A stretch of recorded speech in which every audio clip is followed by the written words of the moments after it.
Welcome to Food and Loathing, where we spend an hour or so every week talking about how delicious Las Vegas is. Yeah, baby. Trying to make you drool.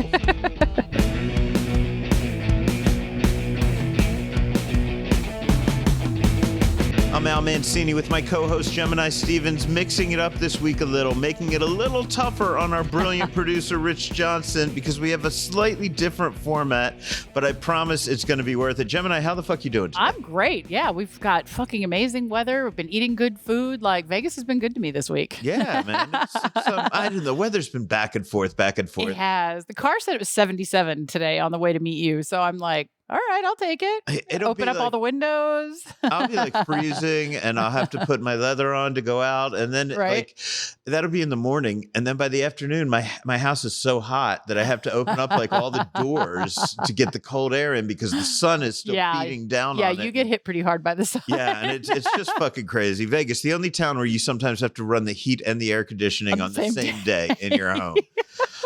But that's okay. Yeah. So this is really Gemini. This is your episode. Oh, I had fun this week.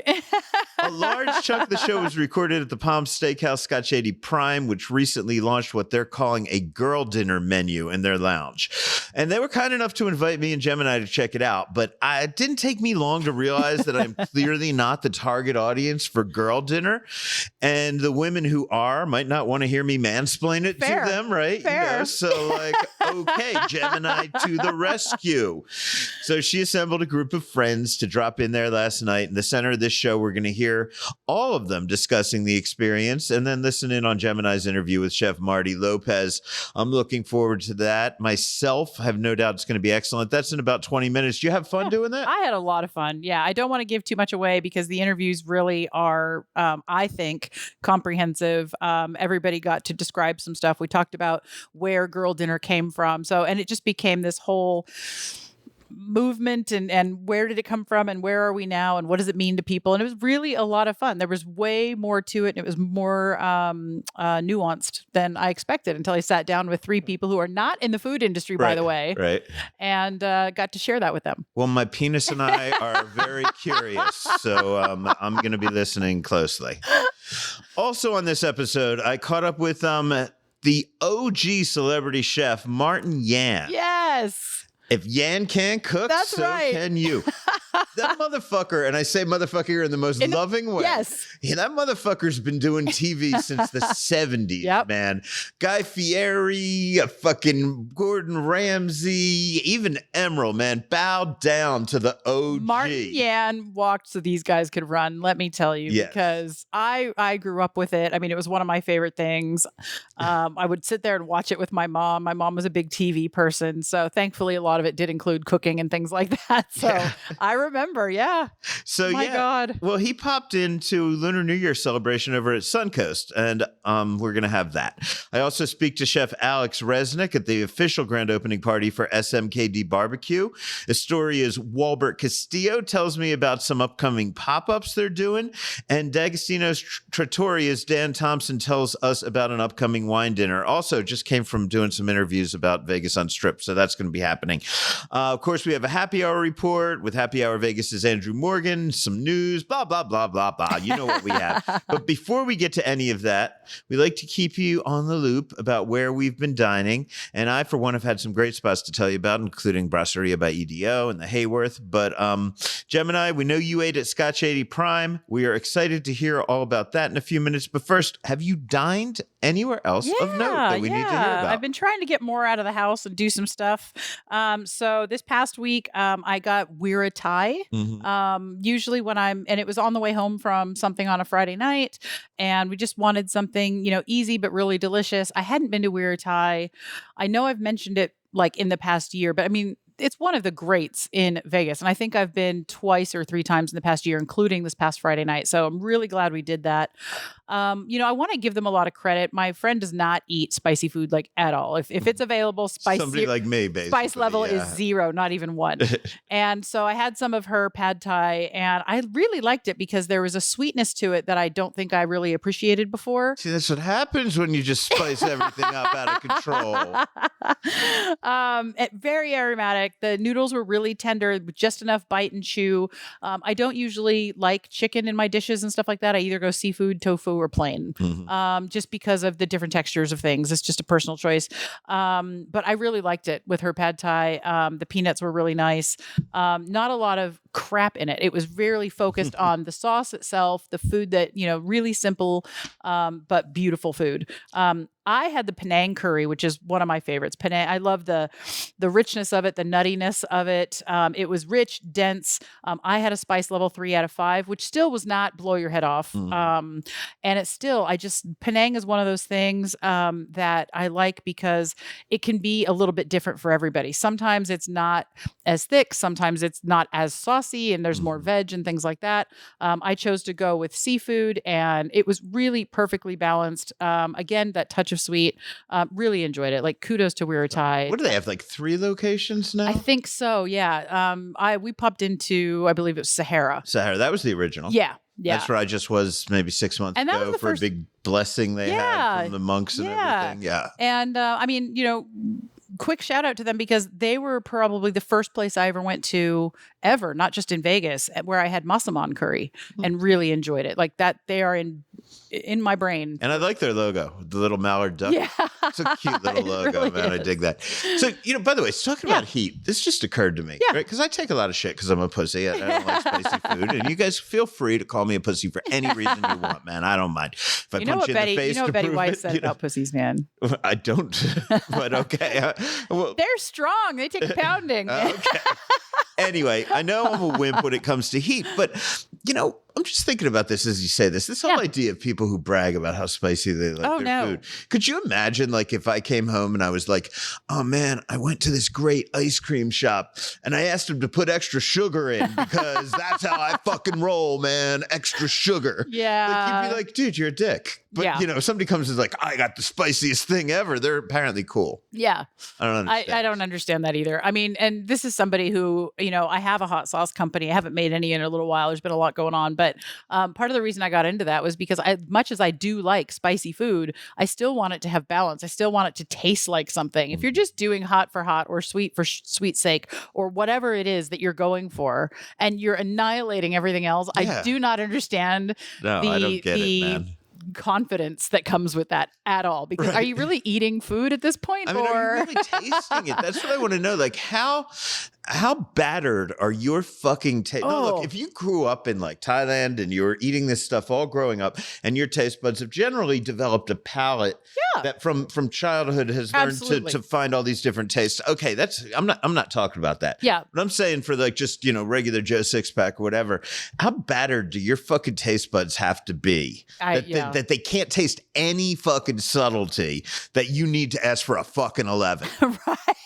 Either that or how much do you want to hurt your butt later in the night? I don't know what's going on. Maybe that's a thing. Maybe that's what you're into. There's this weird ego bravado thing that goes with it that I just don't understand. Yeah. No, man, I don't get it. Where else you been? I got to go to Sparrow and Wolf on Thursday night. Briny Bitches, Jolene Menina and Nina Manchev, friends of ours, friends of the show, had a Martini Up event. They've been doing these Briny Bitches for, I think, once a month for the past 3 or 4 months now. I haven't been able to go. I was really happy to go on Thursday. And it's women's networking, but it's also just enjoying each other's company. It's not a business networking when I talk about that. You kind of want to, meet new people. And I met somebody who is a hairdresser. I met somebody who works in retail. I met somebody who works on security coding for computers and things like that. It was really a lot of fun, but it's all about getting women out, meeting different people in the space, enjoying your martinis, enjoying good food. And so I think they have social media under Briny Bitches, but I will double check that and put that out there for people. Okay. What'd you have? So that's what I was going to get to. So chef owner Brian Howard came in. There was probably 26, 27 of us, created a custom menu to go with 3 or 4 martinis that they had put together. The first one, you walk in, you get a Vesper. They also offered a dirty martini, vodka or gin, your choice. They had some savory stuffed olives like anchovies and blue cheese and ham and just all kinds of different options. But there was a beautiful array of like pickled veg and olives and poached prawns, 2 styles of oysters and a dry-aged bluefin taco that came out first. Mhm. There was a big bowl of Kennebec, which are really starchy potatoes that when you cut them super, super thin, they are the crispiest damn potato chip you'll ever have, with a like creamy olive tapenade sort of dip that came with it. They had stuffed dates with lamb bacon, a lobster agnolotti. The miso rubbed porterhouse was beautiful. Came out in the whole thing, all sliced up right off the bone, kind of looking like the feathers when they lay it out there. Potatoes with a blue cheese sauce. There was a roasted cabbage. I didn't stay for dessert, sadly. It was getting a little bit late for me, but I did see photos later of a beautiful baked Alaska with matcha and lychee, and then a nitro frozen lemon sorbet. So I loved how it was its own sort of arc for the meal, but also with all the different martinis. Mhm. And then they had an espresso martini at the end if you wanted that sort of sweet version. So yeah, really a lot of fun. So as we know more about these events, we'll get them up on foodandloathing.vegas. Mhm. By the way, and I'm just going to jump in. Yeah, please. Sparrow and Wolf. Yeah. Okay, we've got Michelin coming to town. I know. We got Beard coming back. You know, Beard does their thing. We have these awards, and everybody wants to ask anybody that talks about food, who do you think is going to get this? And by the way, CityCast did a good episode on that, and I would encourage people to listen to it. I don't generally jump in. I mean, my answer tends to be pretty much the same. It's any best of list is great because it gives people something to argue about. Absolutely. And we can defend the people that didn't make it, and they still get more attention. And I don't think my opinion is all that fucking important. I mean, even when I honest to God, even when I started Neon Feast, like that's about me surveying other experts. It's not Al Mancini's favorites. I have never been so arrogant as to think my opinion matters all that much. So I don't generally say, oh, I think this should win, and I think that should win. Man, I just love the conversation. Well, I'm going to say, if anybody from Michelin is out there listening, fucking Sparrow and Wolf. Yeah. Just get your fucking asses in there. Yeah. Go back again. It's fucking amazing. And I would say Anima by EDO and Sparrow and Wolf are the two big ones. I mean, there are a lot of restaurants that I think should deserve mention. But if Sparrow and Wolf does not, I need to know why. Somebody's got to explain it to me, right? Because if all they do is stick to the fucking strip, and there's nothing like Sparrow and Wolf in this town. It was more groundbreaking than any other restaurant off the strip. It is more creative than 99% of the restaurants off the strip. The quality is absolutely fantastic. The community focus that Brian Howard's done, the things he's done for mental health for his fucking employees. I mean, I know he doesn't pay me, okay? I just happen to like him. I'm blowing him for free because he's that goddamn awesome. He really is. So when you mentioned Sparrow and Wolf, all I'm saying is that's the one thing that's going to make me really, really, really fucking mad if Brian doesn't walk out with some awards this year. Oh my God. Yeah. Yeah. Just absolutely amazing. Super well thought out stuff. And like you said, very community oriented, very, very staff oriented. I hate the term when you're at work, when somebody says, oh, we're a family. Mm-hmm. They really are. They work together. They work for each other. It's really a communal thing, and it's really good to see. So I'm with you. Let's see something happen. Yeah. I also had some Milkfish Bake Shop this weekend. Kimmy McIntosh was doing a pop-up over the weekend, and I asked her if it was possible to get something delivered because I was really close by. And she said, yeah, absolutely. So she sent me the menu, which I already had on my phone, and said, what would you like? And I just circled everything. So we've got a reminder in the news part. I saw that when I was looking at the notes earlier today, but I just have to tell you, the Longanitsa cheddar drop biscuit, Longanitsa sausage, fantastic. Wagyu beef empanada with mushrooms, ham and cheese, I think I'm saying Kaliskis empanada. It's got pickled chilies and roasted peppers. There was a pork belly skewer glazed with a banana ketchup, brown sugar, gluten-free soy sauce, garlic, and 7-Up. What the fuck? It was I wasn't like very unsure about that combination, but then you eat it and it's this sweet and savory. Yeah. And they did it that way on purpose to make it gluten-free, dairy-free. It's amazing. Interesting. Super tender as well. Tortang Giniling.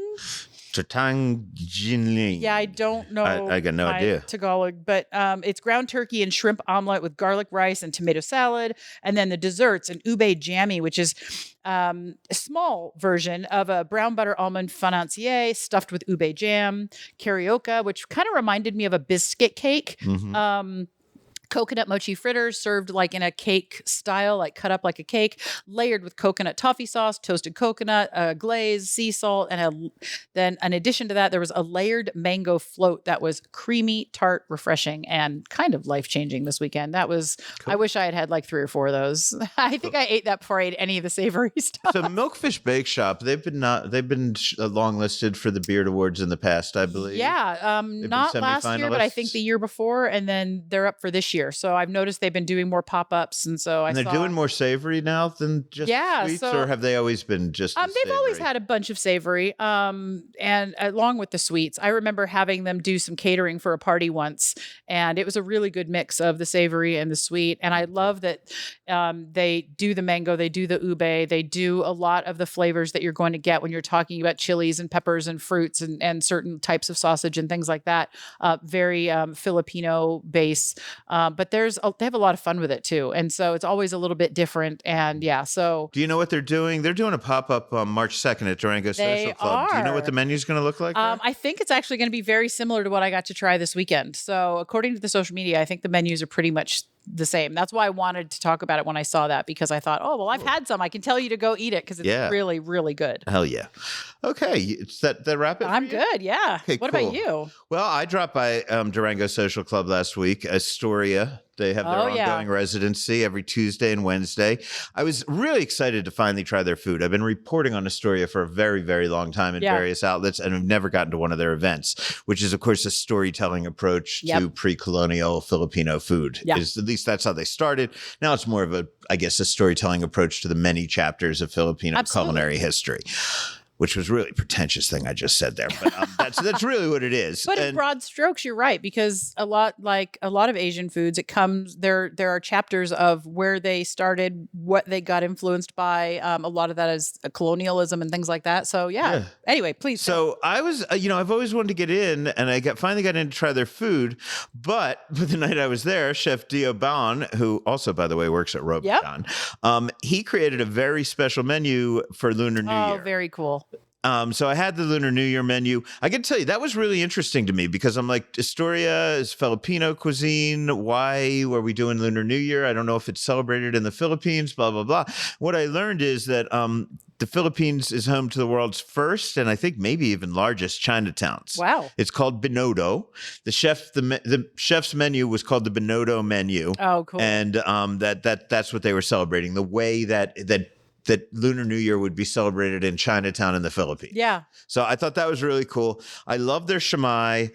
There's an oversized bao bun that was pretty damn good. The star of the show for me, my entree, branzino, steamed in papilote, or in paper. Yep. With fennel, leeks, ginger, soy, sesame, and chives. Really, really love that dish. Hope I don't have to wait a year to have it again. I didn't get to use their salt, but I love the salt. Have you been in there? They get the salt, which comes out of these clay sea salt pots that they put the seawater in there and they let it evaporate, and then they have to chip the clay off of it and grate the salt. Oh my God, no, but I want this. Yeah, and there was so much fucking, I didn't need salt in that fish. There's so much fucking flavor, but Yeah, but I collect salt because they can be so different. So now I want that. I want to try. You got to go talk to Walbert. Absolutely, man.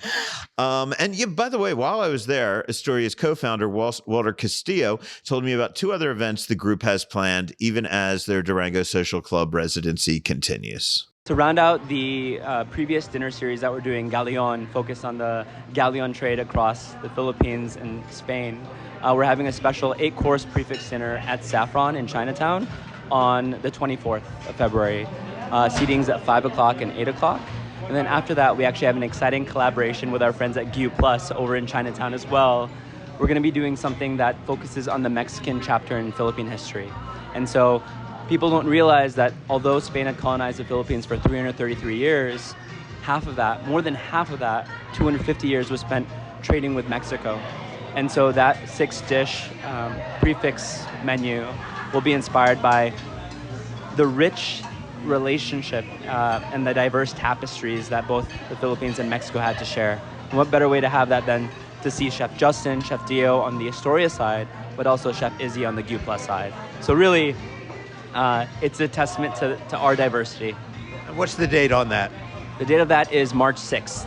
And actually, it will also be on March 7th. Last Thursday was a big day for SMKD Barbecue in Henderson. By the way, that is Smoked Meats Killer Drinks Barbecue in Henderson. They had an official grand opening party with a ribbon cutting, lots of government officials from the county, the city, Congress, etc. They all had their nice, pretty little proclamations with the fancy writing and all that shit, and God bless them. I spoke to owner Alex Reznick because, you know, me and the political set don't tend to socialize that often, but I love talking to the chefs. So I asked Alex how things are going. You know, it's been amazing. The community's been really, really supportive.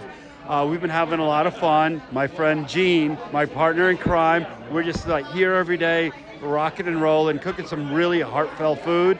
And the community's been really supportive and they love it.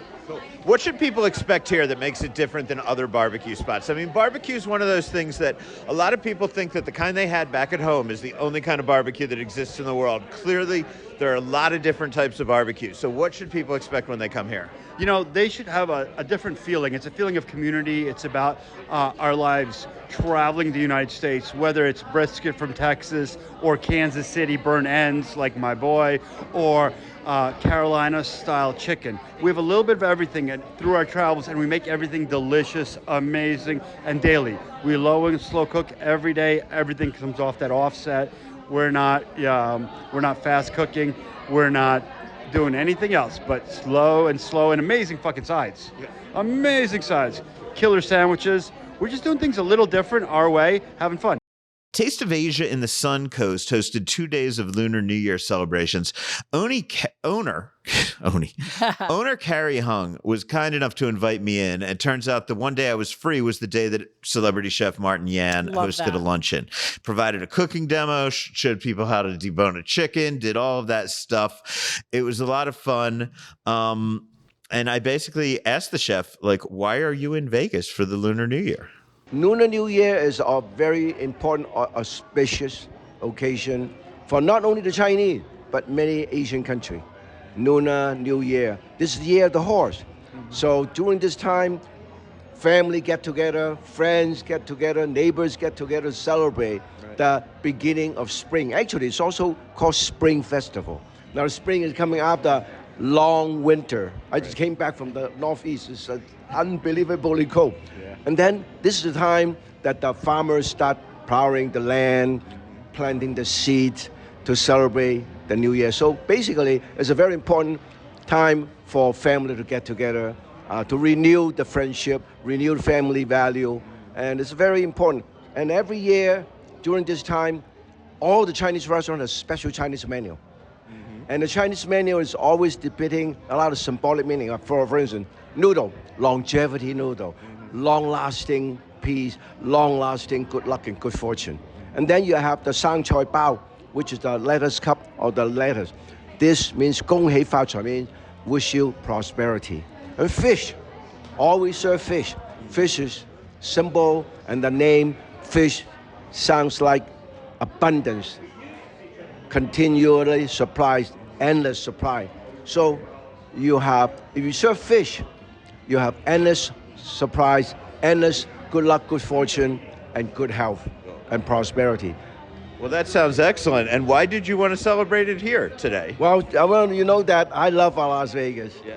And I come over here for all kind of reason, for vacation, for work. I have a lot of all these chefs, my good friends. Right. All the Chinese chefs around here, they're all my good friends, okay? So Pete, give me a reason to come over here to say hello, to renew my friendship and say hello to them. And also when I come over here, I have a free meal in every single restaurant. And that's another reason why I come over here.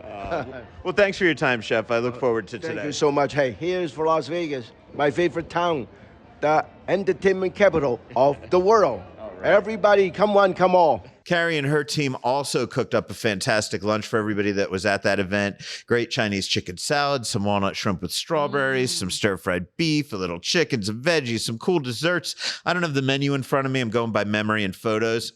But it was great. Taste of Asia is a very, very cool Chinese-leaning Pan-Asian restaurant in Summerlin from the woman who brought Las Vegas Ping Pang Pong. Yep. So you really should check that out. I remember going over there, I think right when they first opened, and really enjoyed a couple of meals there, like in quick succession because it was just so good. And it's so close to the house. Yeah, and that's in the Suncoast, man. And I'll tell you, between the Suncoast and the JW Marriott that's getting a new name, I feel like the casinos in that corner of town are really starting to outshine like the Boca Parks and the Tivoli Villages, to be honest. Those casinos have kicked their games into high gear. They really have, yeah.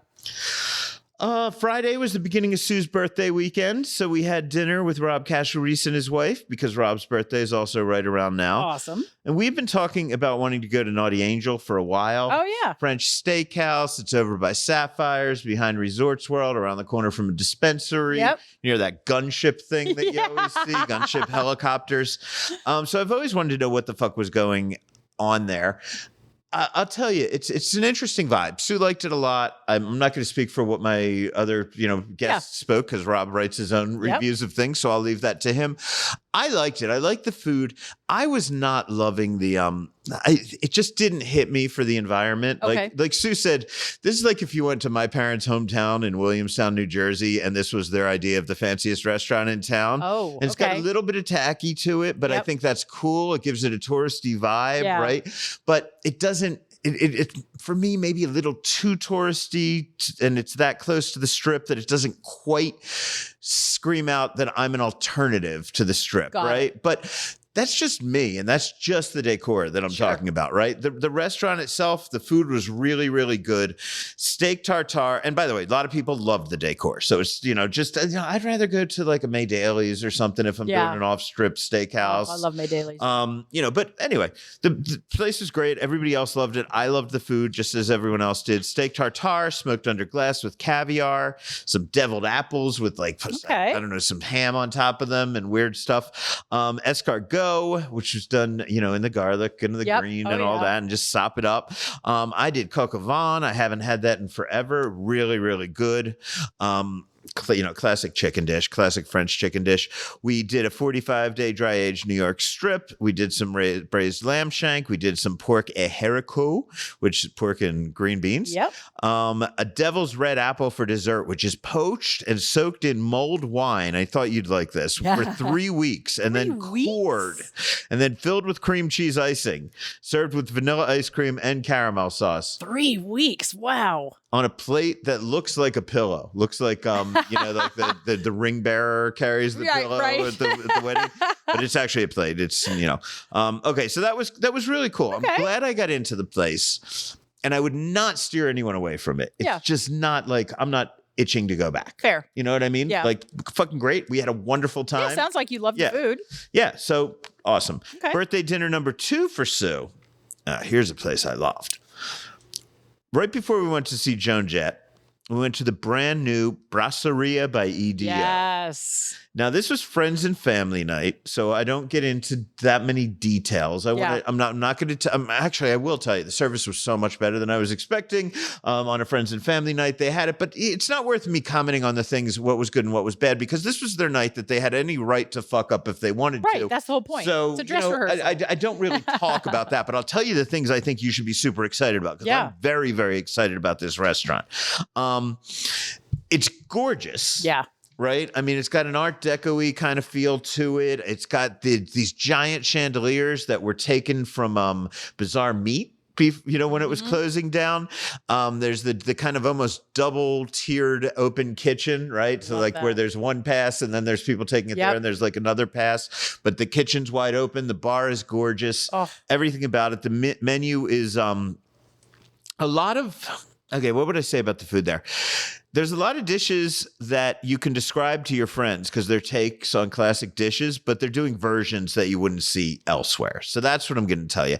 I had so many dishes, all good, few knockouts, but just to give you an idea for like what they're doing. Golden tartare. They have the green tartare over at Anima by EDO. This is their golden tartare, which is made with yellow beets, apple, yellow peppers, cashew, topped with some sorbet. Yeah. So that's interesting. We did scallops on the half shell, just done a little differently than they're done at Anima.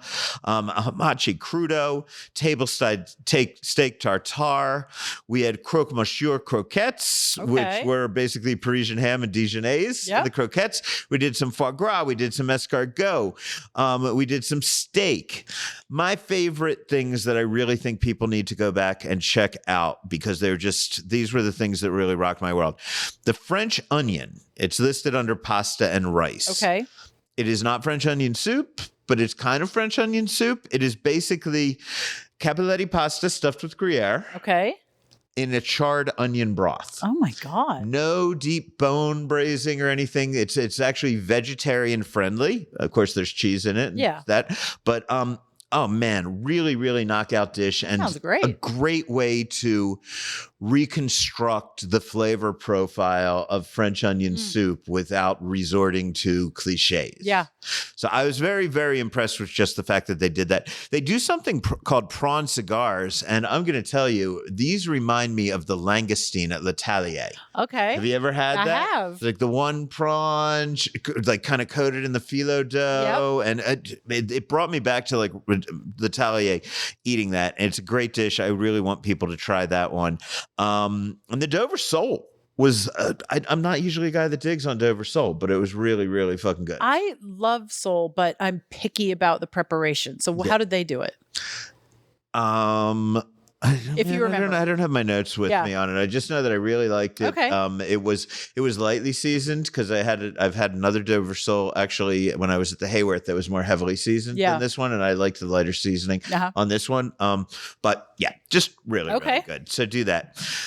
Sunday, still Sue's birthday weekend, her actual birthday. I set the fucking alarm for 5 a.m. so I could watch hockey. I got up, I watched hockey, I went back to sleep. We watched movies, we went back to sleep. We smoked pot.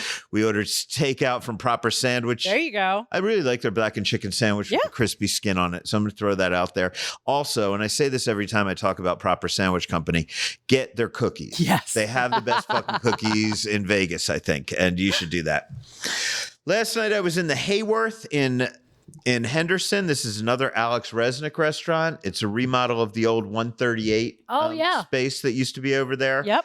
I would say my first impression of this place, it kind of reminds me of when Justin Kingsley Hall was running Main Street Provisions. Okay. Kind of had that kind of campfire aesthetic, steakhouse-y, right? From the grill, fire sections of the menu, like that kind of shit. Okay. So there's a section of the menu from the fire where you can get chicken, Wagyu pastrami, or filet mignon. Sides are things like schmaltz roasted fingerlings and fire roasted I'm sorry. Yeah, anyway, my notes there are just completely fine. But I had the schmaltzy butter too to put on the rolls, so right? Good. Which is really good. Steaks and chop section has 4 steaks, including both a 14-day and a 60-day dry aged beef. When that 60-day came to the table, nobody told us it was dry aged beef that was arriving at the table. Yeah. I could smell it the minute they walked over. I could taste the funk on it. Yes. That is how I fucking like my dry aged beef to be. But Alex was like, for those who do not like it, we have some unaged stuff, and we also have 14-day dry aged. Okay. And I tried those. No funk on those, so you don't have to, whether you're George Clinton or not, you're gonna get a good steak over there. From the sea, they do salmon, branzino, and sablefish. Their sides, I love their farro risotto. Check that out. Brussels sprouts with tahini, Kennebec fries. So again, the Kennebec potatoes. Yeah. So that is about it for me this week. Coming up, we have a happy hour report. We have lots of news, including news on Vegas Unstripped. But first, time to turn the show over to Gemini and her friends at Scotch 80 Prime in the Palms. This is Food and Loathing.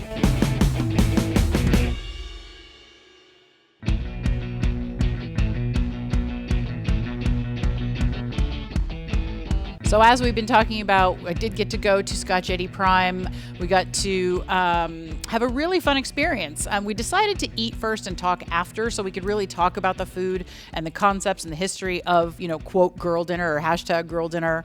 After we ate the main part of the meal, first I sat down with Chef Marty Lopez to talk about his conceptualization. What does girl dinner mean to you? What brought you to this? Girl dinner, I think it's a good social time for the ladies, right? I mean, you're getting out of work, looking for a place that's very accessible, easy to park, and offers a pretty wide variety of I don't even want to call it small bites, but it's definitely like shareable offerings, right?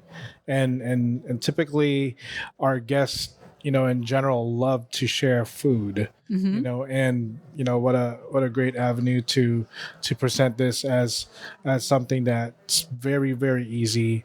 A lot of fan favorites, that's just kind of like matched together, paired well together, and it's another offering from us to like really get everyone to try Scotch, right? We already have quite a few things going for the weekends. We have prime rib weekends, and then during the week, almost the same time as girl dinner, we also have social hours. We just want to provide and offer more. Yeah. I mean, it's a very a varied menu, so it's approachable, very easy. Yeah. Where do you remember the first time you heard the term girl dinner? Did you have to look it up? Did you have to have somebody explain it to you? No, actually, I go into my social media rabbit holes, right?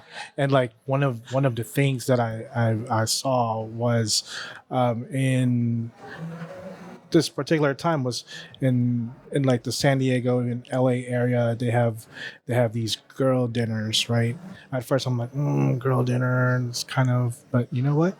If it's geared towards ladies, but anyone can partake and everyone has a great time, right? Let's explore it, because there's something there that's generating foot traffic and business to these establishments, and if we can do that here in Vegas, why not? Right? The more you have to offer, the more guests you can capture. So just for people who are listening who maybe not have heard this term before, girl dinner was, it's been around for a long time. If you've watched any Sex and the City or any of those sort of girl empowered group sort of ensemble shows. But the New York Times did a thing about it. I think it was 2023. And, the idea is that, maybe you're standing in your kitchen like Sarah Jessica Parker was standing over a sink, eating, saltines and grape jelly or something like that, reading a fashion magazine. That would go onto social media and be hashtag girl dinner. And somebody from TikTok, I believe the young woman's name was Olivia something, and that's when it went, quote, viral. And it's all about just exactly some of the things that you're giving to us now. A salad and fries, perfect.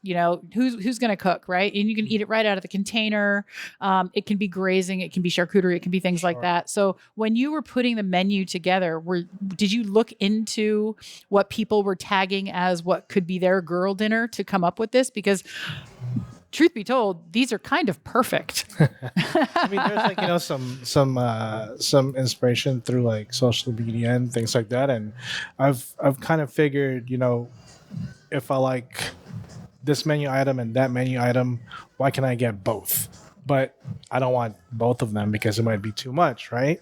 So since we already have these things in place, we figured that if we just mix and match a little bit, we can find like a happy medium, for everyone to like actually share. Yeah. Because it's meant to be a very social sharing and hanging out and spending time with each other, right? And it's like you have smaller servings of the martini and maybe one crab cake to just take a bite out of and share it, right? Maybe not necessarily just take a bite out of, but you know what I mean? Yeah. Right? You pick up a skewer and you have that, and your girlfriend can have it, or boyfriend, whichever. Right? So it's for everyone. That's right. But it's meant to be a nice social setting, and you just want to pick out food. You're not trying to be, super proper and really, come to the table, but you want to hang out with some friends, grab a couple of things and enjoy like some martini. Yeah. Why not, right? So tell us a little bit about some of the choices on the menu. I'll just run through a couple of them really quickly. Sure. We had basically Bloody Mary oyster shots, beautiful Bloody Mary mix, vodka, and then a super plump oyster at the bottom of the little shot glass. A Caesar salad with shoestring fries. Yes. I want to know, before I go into more of the menu, how do you do the fries? Because we've been eating for a little while. Mm-hmm. My fries are cold, which is fine. They're still crispy. Mm-hmm. They're still good. Mm-hmm. How did you do that? It's a potato coated potato. I think it's like potatoception. Yeah, so it's like the fries that we're using. It's also coated with potato starch, then fried, and that kind of helps maintain the crispiness the whole time. Oh my God. Yeah. Fantastic. Yeah. And we loved the anchovy that was in the Caesar, the tuna poke taco. You've got jumbo shrimp cocktail, oysters on the half shell. Mm-hmm.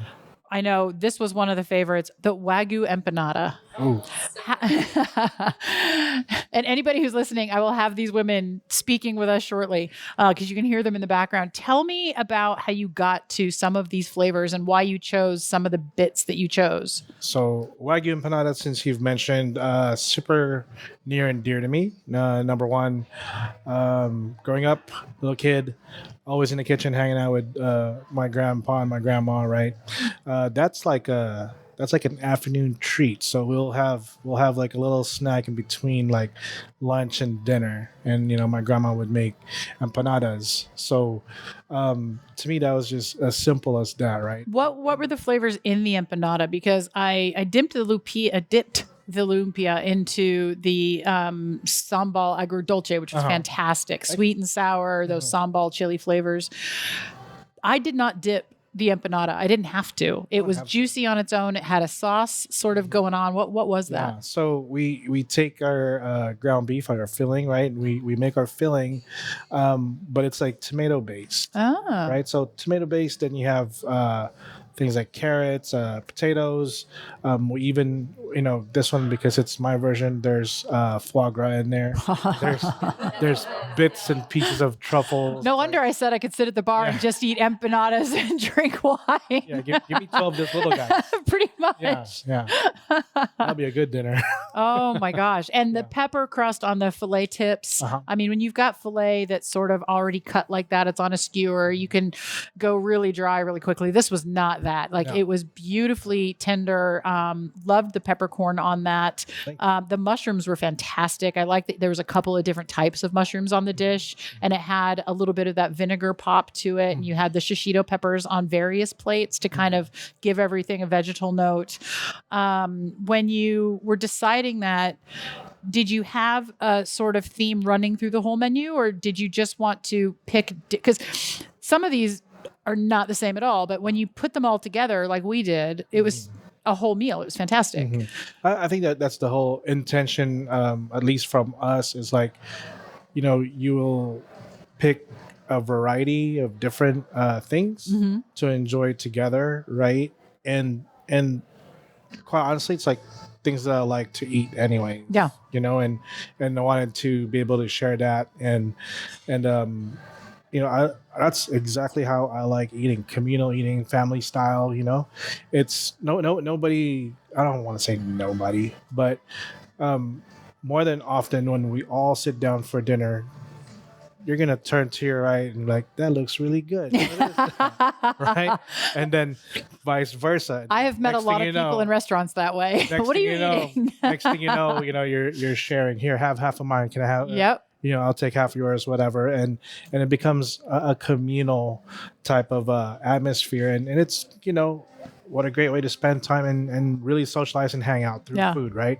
And growing up, that's how I was. Yeah, my family was. We would always, have a couple of things, and we all share, and like now in today's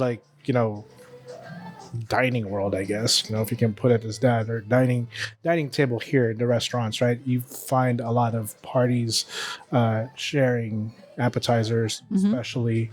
It's good to try new things.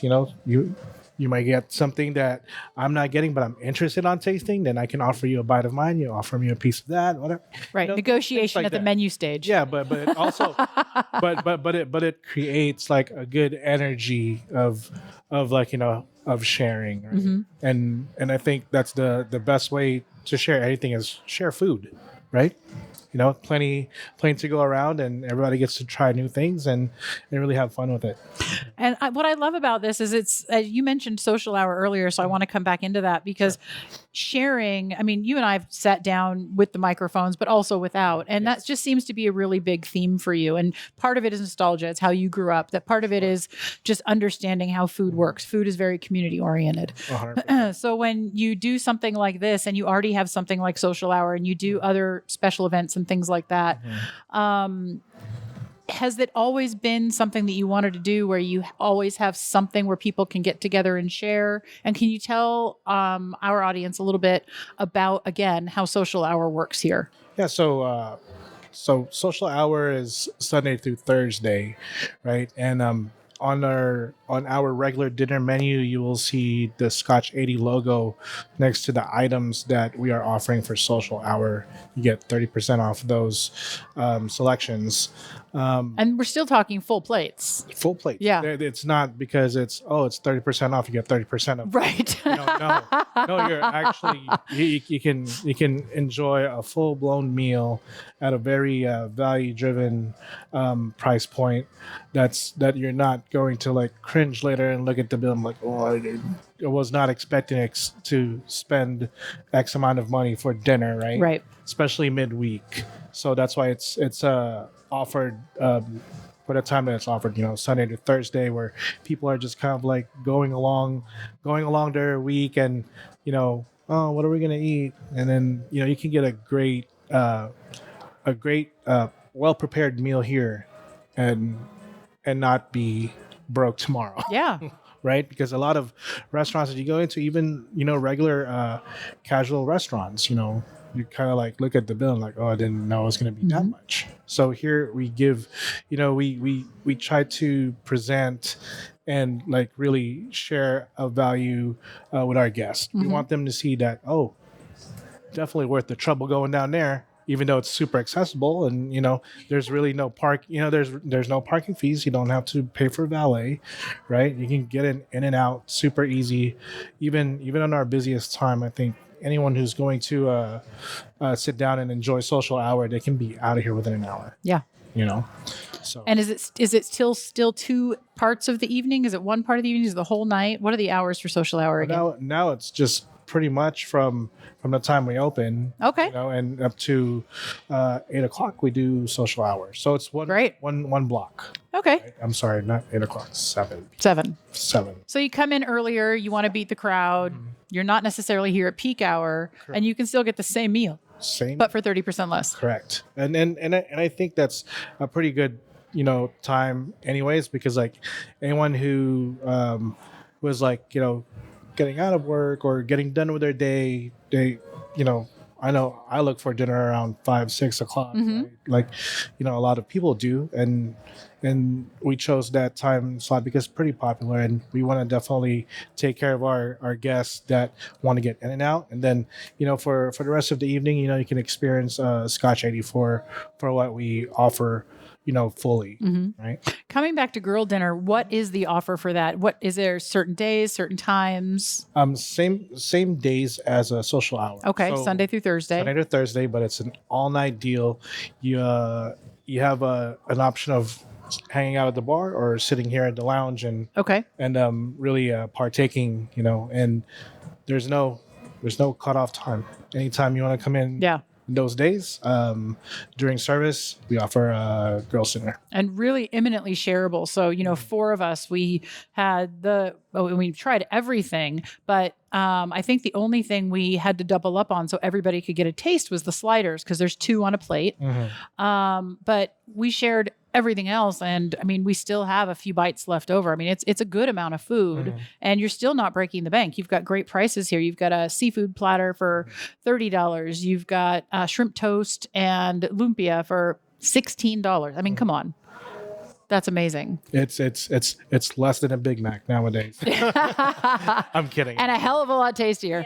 Thank you. More importantly, yeah. Tell me, we haven't tried them yet, but we're going to while we're chatting. The desserts. Tell me a little bit about those. Ooh, so desserts, especially, desserts nowadays, people kind of go away from them because, it's too much. I'm already full, right? So we figured we'll offer a trio that would be shareable. Take a bite of this, here you go, I'm gonna take a bite of that, and it's again it goes back to the whole let's share. Or I really like tiramisu. I know you like the lemon, and I know you like chocolate, so it becomes like almost like a 3 for 1, right? And then we offer a jewel box of pedophores. Oh, lovely. So if you don't want to have dessert that you have to eat with a spoon, you can grab a chocolate or a cookie and just want to cleanse your palate so you can have more martini. That's right. That's what it's there for. And we're going to get into the martinis in the next segment when we're sitting with each other and chatting about the dinner. Chef, thank you so much for sitting down with us. Of course, such a pleasure. Thank you for feeding us. And then over desserts and wine, my friends and I discussed the concept more personally. Yeah, hi, I'm Willow. I've known Gemini for about 18 years. Something like that. And I'm in health information management. Awesome. I'm Marcy. I've known everyone at this table for much, much less time. And I'm never in Vegas because I tour with a bunch of entertainers and I keep them organized. There you go. Oh, very nice. So I'm Genevieve. Hi. Let's see. So Vegas native. I've known Gemini for at least almost a decade now. Yeah, more than that more now. Than that, yeah. And I work in healthcare also. So yeah. Awesome. So we talked a little bit with Chef, and you guys were at the table about, the origins of girl dinner and kind of where that came from. We talked about Sex in the City a little bit. Girl dinner is kind of anything you want it to be, right? You're running through your kitchen, you grab a handful of almonds, you chug a beer. That could be girl dinner. What are some of the girl dinners in your mind? Like, what have you done? Bag of microwave popcorn and a glass of wine. There you go. Marcy? Stovetop popcorn, actually. Nice. And bourbon. Maybe some olives. Oh, I like it. Oh, that's nice. Yeah. So I think truffle fries and something bubbly is it's a nice mix for me. Perfect. Yeah, I'm pretty much there. I was saying something earlier before we were recording, before we were even eating. One of my favorite things is to roll meat and cheese together if it's not already purchased that way, and just kind of walk around and eat it like a French fry. And yeah, definitely something dry wine or bubbly or yeah. I have to admit, when I do girl dinner, I don't think I do much as far as like a cocktail or hard alcohol. I'm a wine person for that, I think. But that fits for me too. Yeah. For me, the cocktails are usually before or after dinner, not usually a during thing, but that's just for me. But yeah. Although the ones that went with dinner tonight were amazing. Yeah. So we didn't talk about those too much earlier. So I just want to touch on those since we're all here. We all generally liked them. They call it the all mini teenies. Mini teeny sampler. For $20, you get 3 different little martinis. They're what?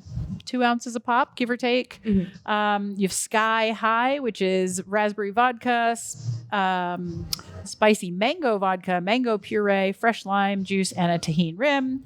The Showgirl, which is going to be a take on a porn star martini, which is going to have champagne, Saint Germain, cotton candy garnish. That was gone. That melted with a hint of sparkle. And then the Lychee Me, Grey Goose vodka, Saint Germain, elderflower, lychee puree, and fresh lemon juice. What was your favorite? The lychee me. The lychee? Yeah, that was my favorite. That had a really good flavor. Okay. Yeah, I mean, the lychee was good, but I also liked the Sky High. With the mango puree, I really liked it that it wasn't too thick at all. Yeah. It had a nice hint of the spice from the tahini, and then the lime just really made that fresh element. Love that. Marcy? I think actually I'll put in for the Showgirl as it was like a really nice bright pop that sort of played nicely against some of the there was not much that we ate that was heavier, but anything that might have felt heavier, played nicely against it. Yeah, I really liked them. They were a bit sweet for me overall. Which is why we have now switched to wine. But I liked them in general. I liked the different flavors. I liked that you guys pointed it out more before I picked it up, that if you look at the menu with some fried stuff, some braised stuff, some, whatever, there was a little bit of something for everything on the menu if you wanted to stick to the martinis. Mm-hmm. So speaking of the menu, what was your favorite? What did you like? Oh, that empanada. I'm going to have dreams about that empanada. We'll have to get Chef back in here. Oh, that empanada. I'll just say it one more time. Ooh, that empanada. Yep. How about you? I mean, obviously the empanada was amazing, but as far as the Caesar and the shoestring fries was really good. Just very nice, light and sweet. And what was excellent about it is the fact that we were able to share it so easily. Yeah. I think I mentioned before. I think number one, I'm a huge fan of communal eating, and I think salad is one of the hardest things to do. But to actually have big, nice leafy bits of romaine lettuce. Yep. With the Caesar on it, and then the white anchovies really just ties it all together. That with the crispy fries, I was in heaven. Yeah, you're not trying to serve a chopped salad or something like that. You just grab a leaf or two and add it to your plate. Yeah, I really liked that. And they were perfectly dressed. Yeah, I really enjoyed that. And like Chef was telling us earlier, potato covered potatoes keeps them crispy. Made my little Irish heart so happy. And if there's salad, your meal is healthy, right? Right. That's the rule. That's automatic. If you have vegetables and salad, then the rest of it doesn't count. Exactly. And when you share, all the calories fall out. Yes. And all the things that people might be worried about.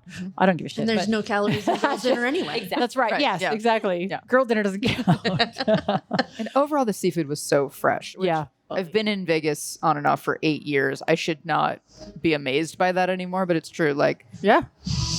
Really good seafood in the desert. Yeah. Pleasant. Yeah. And what I liked about the use of Wagyu on the menu tonight is that we didn't get into it talking to Chef earlier, but he has done a lot of studying, Chef Marty, when it comes to Wagyu, where it comes from, understanding various brands and various grades and things like that. I mean, he has certificates in this stuff. So if anybody's going to be serving it, he's going to be one of the first people I think of for sure. Right. And another thing I want to mention, the please. filet mignon tips was excellent. Again, as you mentioned, the fact that you're able to cut down a piece of meat so small and still have it flavorful, and not have it dry out, especially when you add peppercorn to it, where typically that type of crust would dry it out, but just flavorful and just nice and juicy inside. Yeah, it was fantastic. Perfectly cooked. Yeah. So we talked a little bit about the history briefly when we were talking to Chef, just because he was talking more communal and I was going back to some of the original stuff where you're standing like a flamingo in your kitchen with one foot up on your thigh and just in front of an open fridge, kind of picking a few things out of a shelf or a drawer or whatever here and there. When do you know, like the first time you heard the term girl dinner and what you thought that might mean? I'm pretty sure it's one of the times I was with you. That's when it happens most often. Yeah, we do that pretty often. Yeah. How about you? You travel a lot, Marcy. I do, but it was local. The first time I heard it was a couple of years ago. I had a colleague who was going through a divorce, and she was talking about how she was eating her girl dinner in the bathtub, and it was it was some sort of frozen appetizer, I think, and it was either popcorn or French fries. And to her, it was such a liberating moment. I think she had been a married woman with children who was putting like meat and potatoes in front of her family and doing, the sides and the three square, whatever. The whole proper dinner thing. Right. Yeah. All those proper things. And finally she just was able to throw it out the window and say, no, I just want a bag of popcorn for dinner and I'm going to eat it in the bathtub. Absolutely. I was like, why not? I get this. Okay, sure. I understand exactly what we're doing. Oh gosh. Yeah, no, I could totally take on with that. Like the times where I don't have to cook for anybody else and nobody's around and I don't have to impress anybody. I just go to the fridge and I'm like, okay, that looks fresh. Get out the rotisserie chicken and start picking at that and start picking out the cooked broccoli from the night before. Yeah, exactly. It has some oil on it, right? Just start snacking and then find some old cheese, cut it some pieces, and you're good. Perfect. I love it.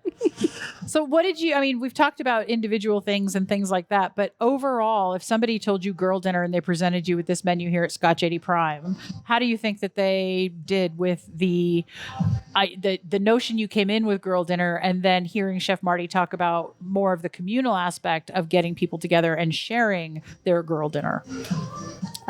So I think it was done perfectly. I mean, number one, I think he was incredibly thoughtful, even just with the plating of all the different meals. Where one, I mean, there's 4 of us here, and the fact that we were able to evenly split all the different appetizers. Yeah.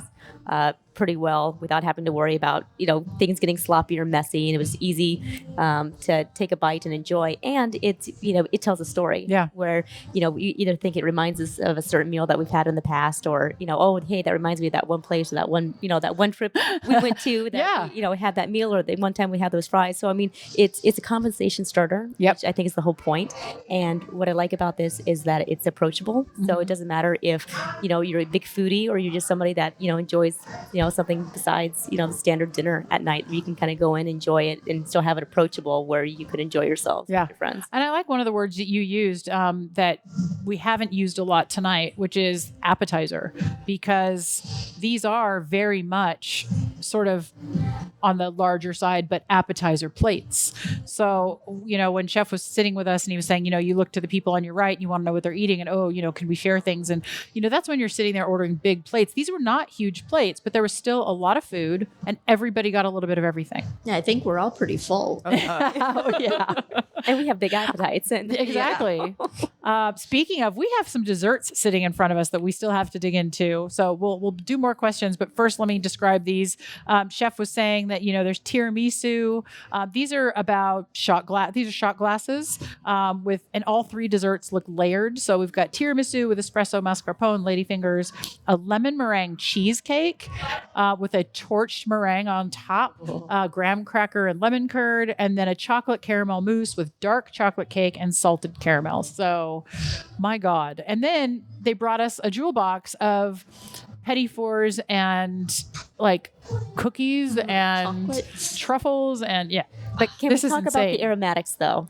Please, yeah. Oh my gosh, like maple.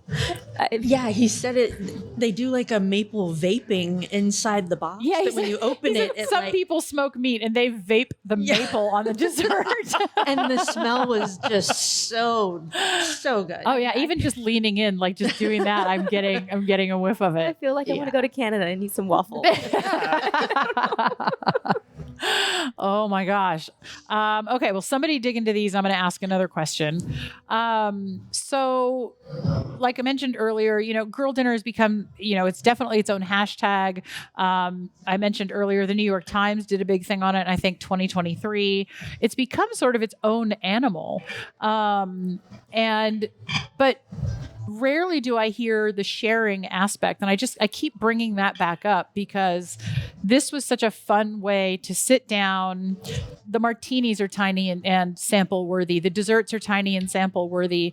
The as you pointed out, Genevieve, the more appetizer size plates, but they were decent plates, are definitely share worthy. Do you think that enhances the girl dinner sort of vibe, aesthetic? I'm not sure what word I want to throw in there because I mean, a girl dinner is very personal, I think. And absolutely. And I don't think enough people really think about digging into it because the choices you make in whatever mood you're in to have your quote girl dinner is going to affect what you're doing. Well, that's one of the things I wanted to stress was the variety of options that we had. Yeah. We had veggie, we had meat, we had fish. We had the offerings were just incredibly varied and everything was good. Yeah. So I think that speaks a lot to what I think of as girl dinner, which is the grazing and a little bit of everything. Right. And what's nice with that also is that, I mean, each dish... You're good. Oh, thank you. All right, spot check.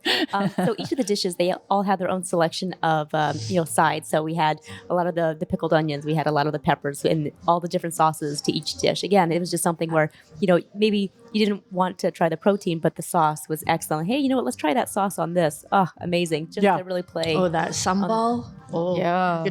That came with the lumpia. Mm-hmm. It's listed on the menu as a sweet sambal agrodolce. Agrodolce is sweet and spice or sweet and sour. Mm-hmm. That was really fantastic. And I could have done shots of that. on the menu, the shrimp toast, the lumpia, and the shishito pepper, and some of the shishito peppers because there's some all over the dishes. You get 2 shrimp toast, 2 lumpia, and there's that sauce. We had it. set on a plate slightly differently, where we had our lumpia and the Wagyu empanada. So the lumpia I did on the sambal sauce. I didn't do the empanada because it didn't need it. I mean, Right. that filling was juicy on its own. Oh God, that was amazing. But yeah, I like that because, as you said, you can kind of mix and match all of the different things that you've got and kind of create your own thing. So do you think, I mean, I think we know the answer, but I keep going back on these and bringing them back up because I like the idea of girl dinner being so personal, but I like the idea of growing it up a little bit, for lack of a better term, and making it more of those things when you get together with your girlfriends. And it can just be, the girlfriend is just a phrase, right? It can be anybody you're with. But when you just want to sit around, you don't necessarily need anything as a big plate. Like, we talked about a proper meal or ordering a full entree in restaurants and things like that. Do you think that this is something that should be done more, where you can get like a more special, it's not just the appetizer menu, but something like Genevieve pointed out is really thoughtful. There was flavors and themes sort of woven through each thing to bring it back down to one complete meal. Do you think that there's enough of that out there? Is that... I don't think there's ever enough of it. If I'm being honest. Much agreed. There's always room for more. Yeah. So if you could, this is just come into a place like Scotch Eddy Prime here and put together your own girl dinner without the menu in front of you, what other things do you think that you might put in front of people here? Let's give them some ideas for next time we come back. That is because I'm always curious about when people go into a restaurant and create their own sharing menu or tasting menu or something like that. What are the things that you think that you might want to try? You like to play on some arancini. Okay. Yeah. solid. Yeah. Some sort of a whiff of a charcuterie plate. Okay. Idea. Yeah. Charcuterie plate. Just an inkling. Just, because it can overpower your meal or be your meal, which I'm down with. But, just a bit. Just a bit. Just a sampling. I mean, I'm a sucker for things on sticks. So whatever that may be, I just think sticks are playful. Yeah. And you can, take off as many or, as much or as little as you want on it. Right. Just really be able to sample from it. So. All right. Is there anything here? I doubt that the answer is going to be yes, but is there anything here that you thought, maybe not this time, that maybe you wanted something else, or? So I think Not exactly. I think after the flavors I had before it, the tuna taco, I felt was a little on the bland side. Okay. But I think that's only because of what I had before it. Yeah. The flavor itself was fine. Yeah. Just wasn't as flavorful as some of the other things we had. Fair enough. Yeah. Anything you'd change, Marcy? No, I think everything hit really nice notes. Yeah. How do we feel about the desserts? We're eating, but I haven't really asked you about those. This lemon. Yes, 100%. The lemon meringue. I'm going in for Okay, second. so my next full meal here, I want full plate empanadas. Full plate and empanadas. Full size this lemon dessert. Oh my God, I'm going. I know they're shareable and all, but I don't know. If you hear tussling in the background, it's because we're fighting over what's left.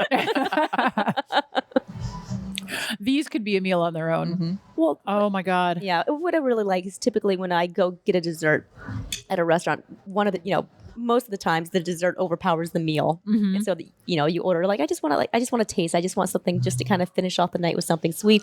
And they give you this big honking chocolate cake. And you're just like, you feel obligated to eat it and then you feel bad. And you're like, Oh, what God. did I do? I just ruined my meal. And now I just have a stomach ache. And all I get it. But this is it's the right amount. You get a nice variety of things. Yeah. And again, I mean, I like tart. Somebody else may like sweet. And again, you have a couple bites of each and you get a nice dessert out of it. Flavors are all gorgeous. Yeah.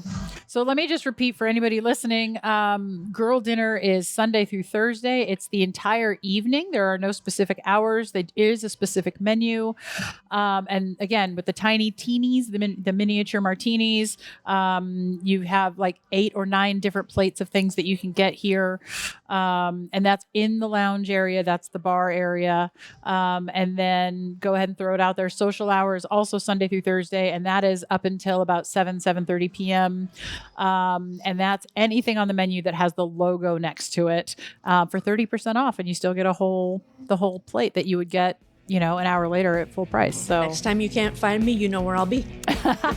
I think that's a great way to end that. So ladies, thank you so much for coming to dinner. Thank you for sharing with me. And let's plan another girl dinner. I love it. I love you so much. All right. Love you. Thank you guys for listening. We will be back with the Happy Hour Report, with the news. This is Food and Loathing. Hey, it's Rich Johnson, your faithful Food and Loathing producer. Thanks for listening. And I also want to say thanks for reading the latest happenings around the Vegas food scene at the website for this podcast, foodandloathing.vegas. That's right, .vegas. That's where Al and Gemini and I summarize some of our favorite podcast interviews and bring you some original stories as well.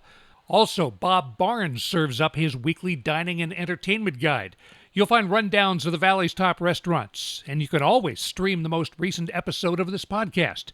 So make sure to bookmark foodandloathing.vegas for dining news.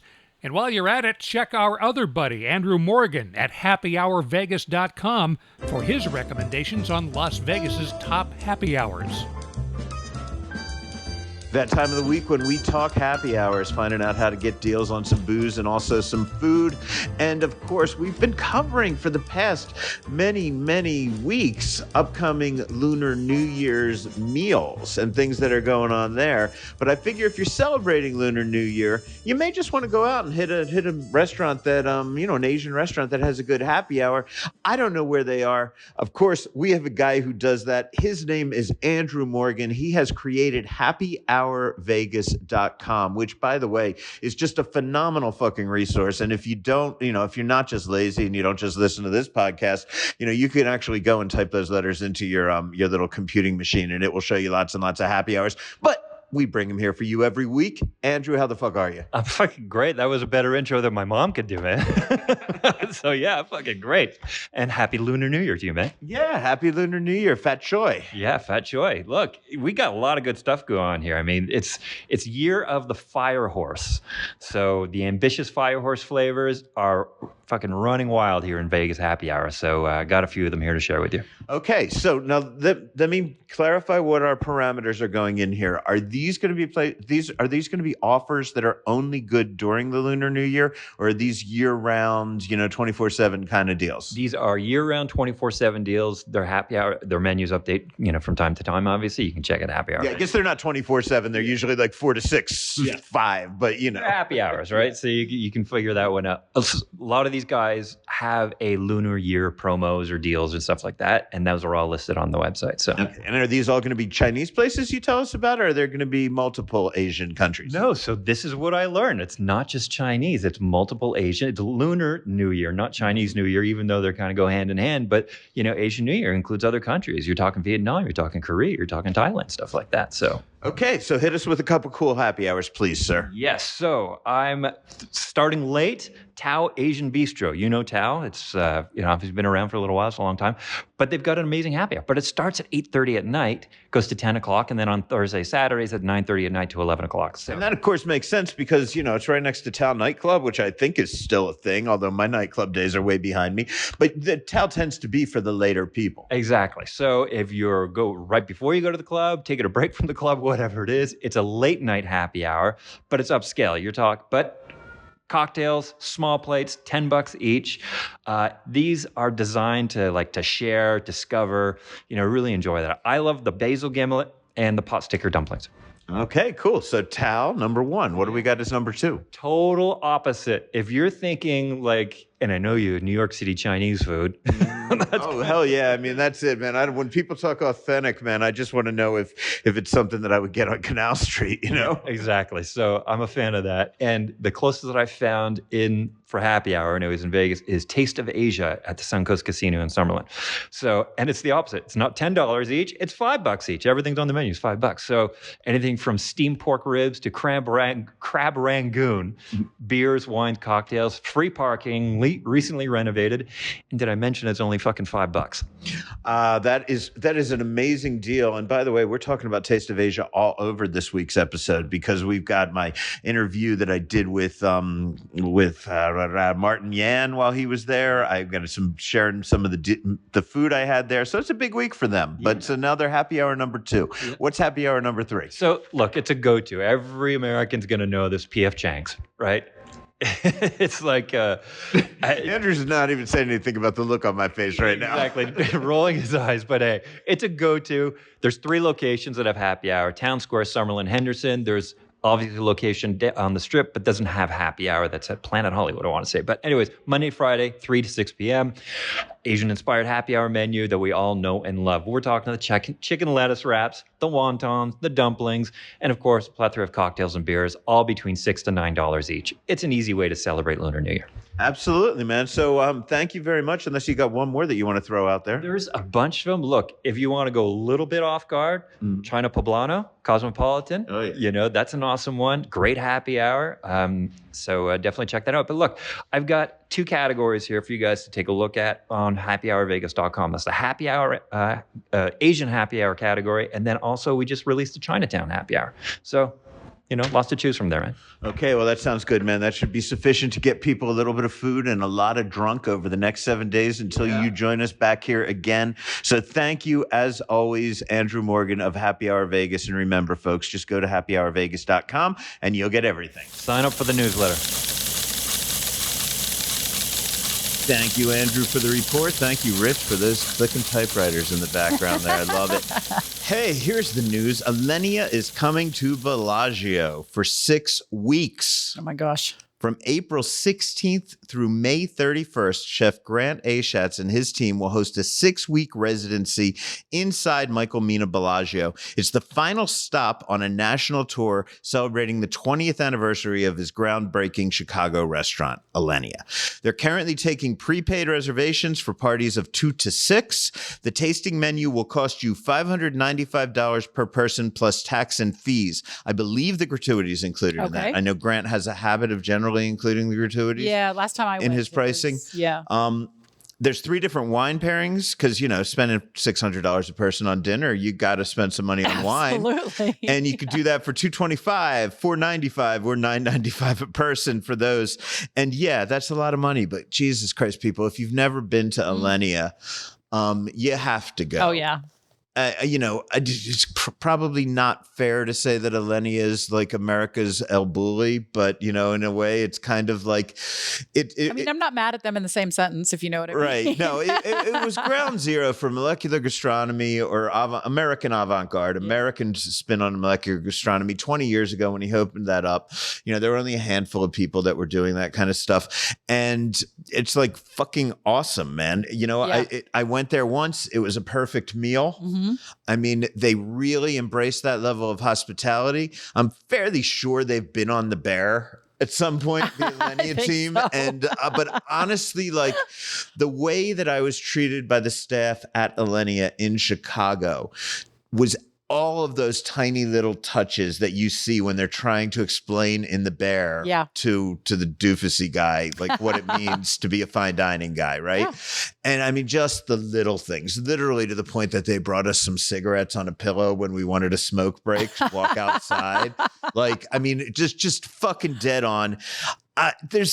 I've got to tell you, if you're serious fucking foodie and you have the money, and I realize that so many of us don't, trust me, I don't have money for Metallica tickets. So, I understand some things because I go to things like this, right? Okay. I can't see the Sphere. I've never been in the Sphere, but I spend money on things like this. If you are of my mindset where it is worth spending money on things like this, you do not want to miss this. Right. It is just that fucking good.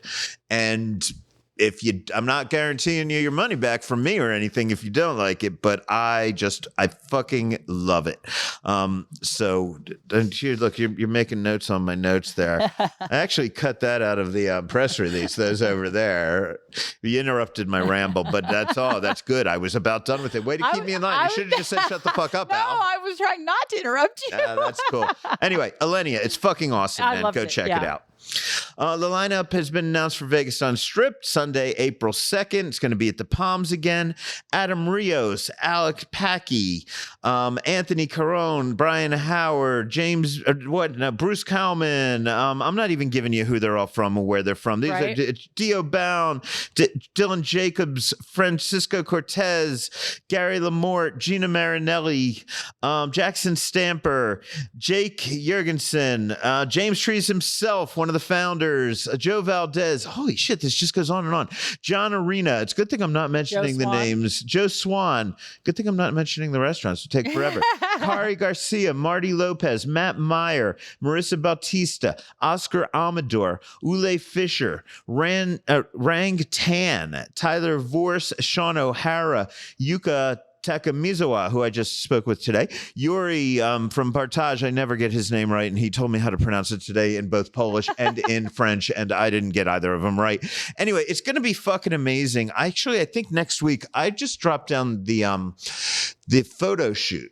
Right? Yeah. Because, it's a big event. They have to all have the chefs all have to look pretty. So I dropped by the photo shoot today and I interviewed about 15 of those chefs. I think I may just sum that up. I might just take that whole fucking thing and make it next week's centerpiece. I love it. But for now, here's a little bit of Eric Gladstone. This guy's a publicist, but he's also a serious foodie, and he's a promoter in this town. And it was him, James Trees, and Brian Howard who came up with the idea for Vegas Unstripped years ago, and we'll go more into that next week. But here's a little bit of my conversation with him, with more of those interviews to come next week.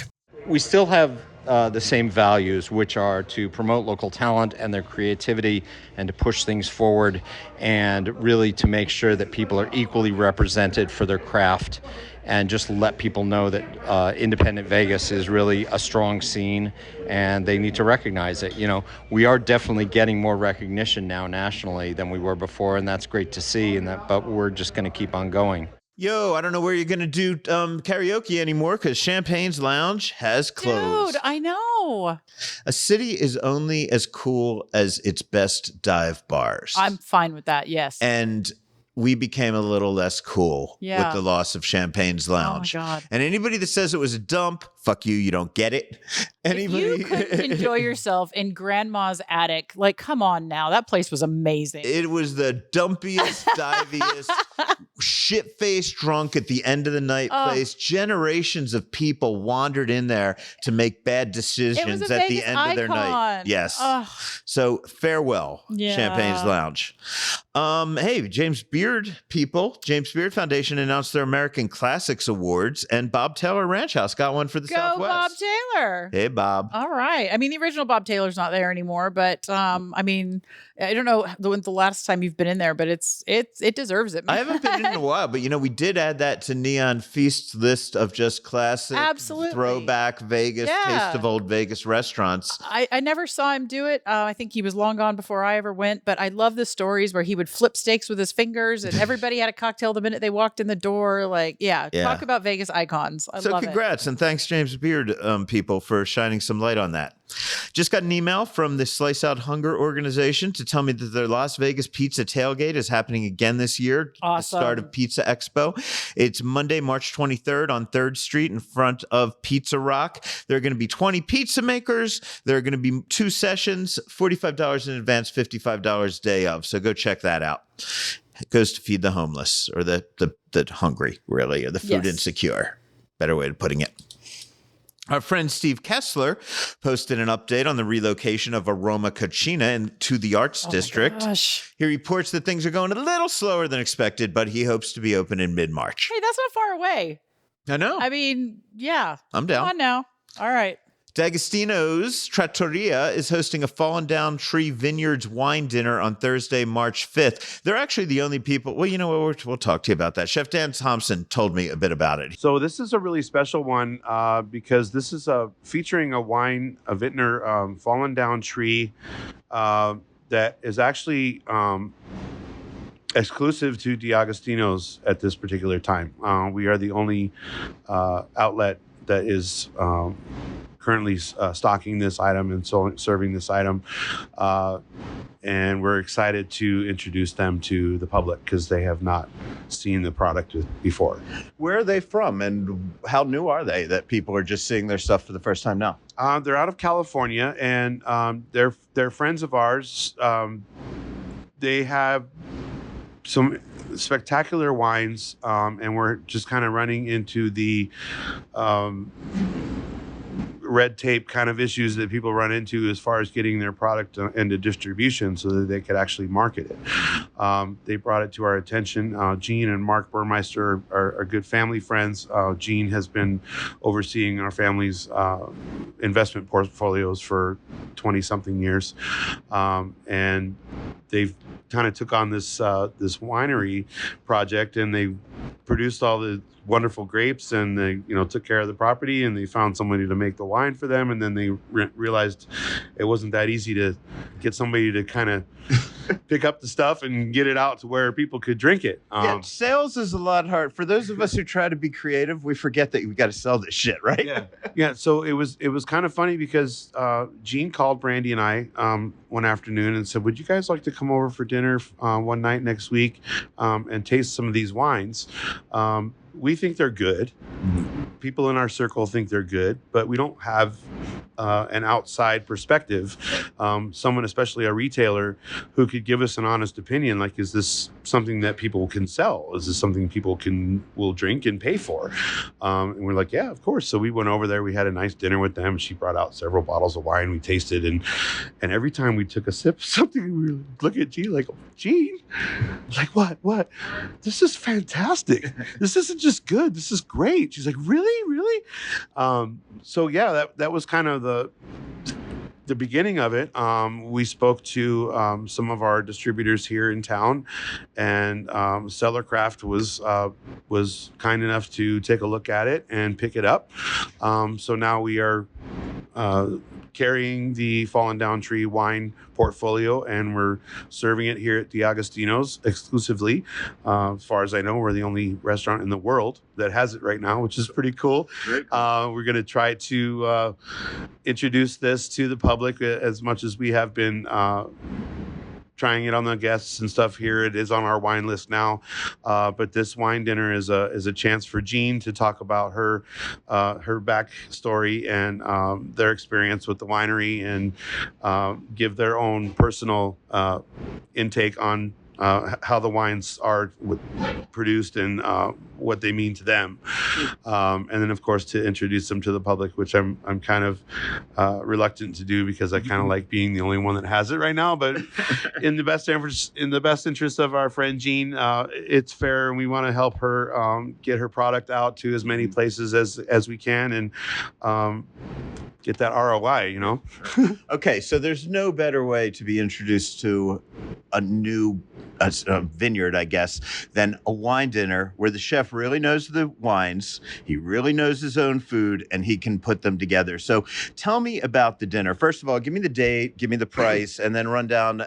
I don't need you to walk through like the entire menu and all the details, but run through, kind of how the menu is going to progress. Okay, so March 5th, Thursday, 5 to 7.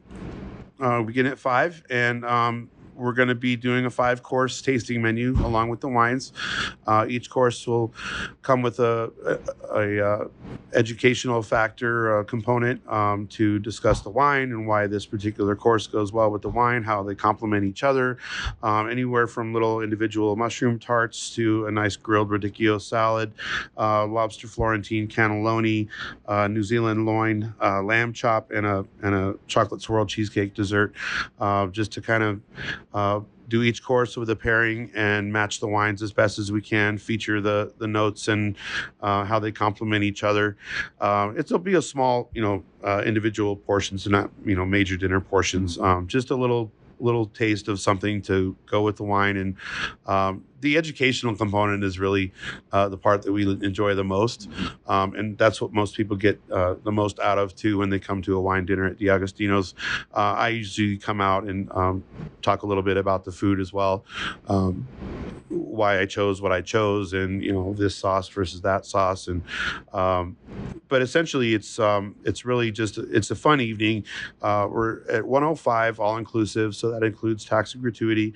You can make reservations online or call the restaurant, and we'll hope you can come and see us. Enjoy. Okay, cool. And we've got a few more details about that, by the way, on the foodandloathing.vegas event calendar. So people can check out and get maybe a little more over there, or just go straight to your website. Where's your website? www.diagostinoslv.com. And if you're looking for more restaurant news, make sure to check out foodandloathing.vegas, where you'll find stories on Hearthstone Grill, Alinea, and the Excalibur Tiki Bar. It's also where you'll find Bob Barnes' weekly dining and entertainment report. And this week, he has news on Chef Ellie Parker and Nicole Brisson. That's the Girls Got Game dinner. Girls Got Game. I'm excited. I got my tickets. The Beverly Hills Cheese Store, Washing Potato, The Vault, Charter 75 Modern Kitchen, Famous Foods Street Eats, Taco Escobar, and Free Food at the Las Vegas Distillery. And while you're at foodandloathing.vegas, check out our calendar of special culinary events happening over the next few months. This week, we cover a cocktail class tonight, that is Friday, when this episode drops, at Wynn's Sinatra, a cheese pop-up at Red Rock, and a dim sum class at Washing Potato on Saturday the 28th. A trio of pop-ups at Durango Social Club, the brand new bar at Lily on March 1st, Milkfish Bake Shop that I mentioned earlier popping up on March 2nd, and Istoria's residency again on March 3rd. Yeah, and I should say that bar at Lily is, because That's Lily Tyler by Vorse. Tyler Vorse was a 2-night pop-up that was happening at Durango Social Club. For March, it's going to be a 3-night pop-up. It is still tasting menu only in the main dining room, but you can go into the bar and you can just have some smaller Love bites. it. So cool. Also on March 3rd, a pasta making class at Al Solito Posto, Liquid Legends at Bellagio's Vault on the 5th and 6th, and a wine dinner at D'Agostino's on the 5th. So go to that event calendar. Yes. It's fucking awesome. You can also find Al's writings at LasVegasAdvisor.com, hear his voice on the Highway Drive radio networks, Vibe, Country, and Rock, and see his face with Andrew Morgan and Chloe Coast from time to time on News 3 and the CW Las Vegas. I think that's it for this week. I want to thank This is a long one. This is a long one. We had a lot of fun, though. Yeah, hell Thank you to everybody at the Palms, including PR, especially Chef Marty Lopez for hosting me and my friends this week. To all of this week's guests, Dan Thompson, Alex Reznick, Walter Castillo. I'm going to say his name wrong. We had Martin Yan. Walbert Castillo. Walbert, yes. And Excuse me, Martin I spelled it wrong. Sorry. Yeah. And Eric Gladstone. Eric Gladstone, yeah. I am Gemini Stevens, sitting here with Al Mancini, and on behalf of Rich Johnson, reminding you to stay hungry.